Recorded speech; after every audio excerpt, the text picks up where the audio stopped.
इस वक्त एक बड़ी खबर सामने आ रही है। सुप्रीम कोर्ट का सड़क के गड्ढों से अमवात पर इजहार तशवीश। दहशतगर्दाना हमलों से ज्यादा लोग गड्ढों में गिरकर मरते हैं। लोगों की इस तरह से मौत बेहद अफसोसनाक है, ऐसा कहना है सुप्रीम कोर्ट का। 2013 से 2017 के दरमियान 14,926 लोगों की हुई है मौत। सुप्रीम कोर्ट ने मरकजी हुकूमत से मांगा जवाब।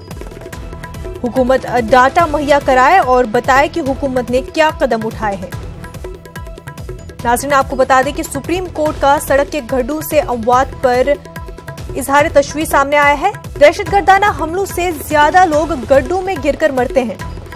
आपको बता दें कि लोगों की इस तरह से मौत बेहद अफसोसनाक है, ऐसा सुप्रीम कोर्ट का मानना है। 2013 से 2017 के दरमियान 14,926 लोगों की मौत हुई है। सुप्रीम कोर्ट ने मरकजी हुकूमत से जवाब मांगा है कि हुकूमत डेटा मुहैया कराए और बताए कि हुकूमत ने क्या कुछ कदम उठाए हैं।